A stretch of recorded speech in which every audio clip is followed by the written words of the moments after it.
Isn't that just the greatest thing you've ever seen in your life? I mean, come on. That's just like the greatest thing. Alright, what's up, guys? This is my Pikachu. It like folds into a Pokeball. And this video is gonna be about it's trade tips number 2. The last one really wasn't all that popular, but some guy said I scammed him, and I don't really know anything about that. I don't do any trading online. That's the other two guys' things. You guys do a Pokeball. Anyways,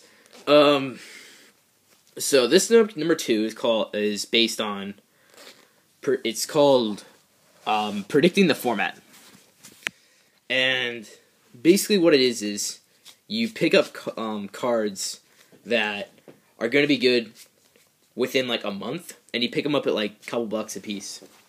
Alright, some few examples in the past were, the kind of more recent were, Wiseman's Chalice, when like everybody was, thinking this card was going to be the nuts, and when XYZs came out, and then it didn't really do anything. I picked these up at like 50 cents a piece, so it was kind of like, alright, if they don't become good, I just wasted like $1.50, which, you know, meh. And if it isn't, then, I mean, it is pretty good. Like, people wanted these at Nationals for like $7, so that was kind of cool.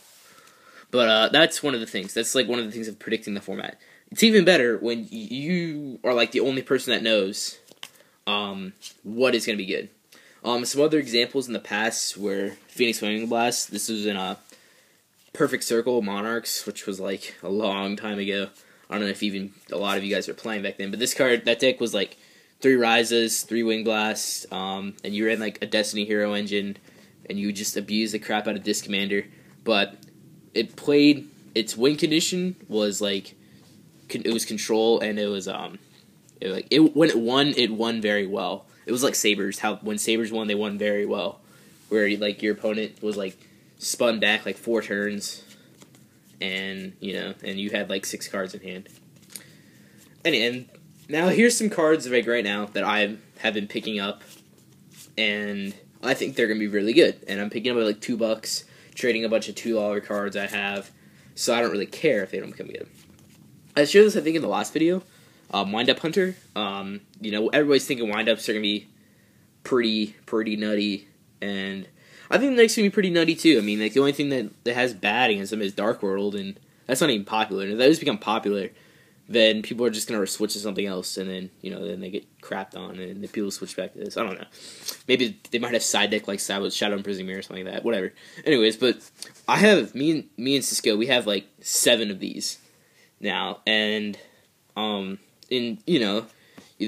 when Rat comes out and the ship guy that's like 1500 attack, these guys will go up, and they'll be worth like 10, maybe 15.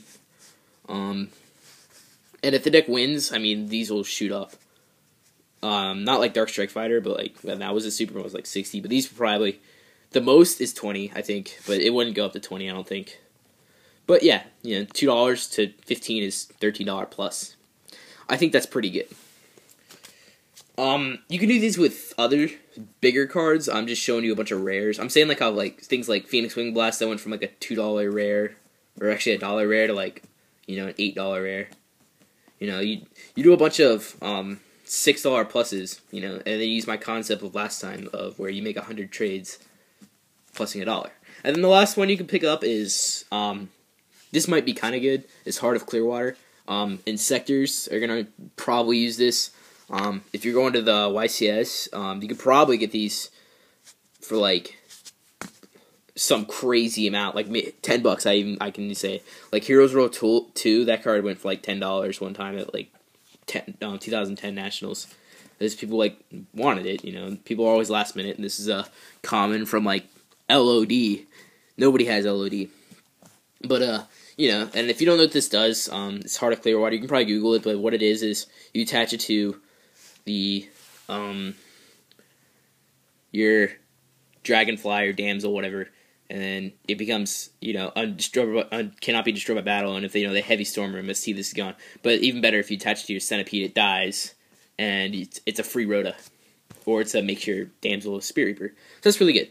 So you can pick these up pennies, and then they'll be worth like broken like a lot if the sectors become good. And if they don't, then you wasted like 10 cents.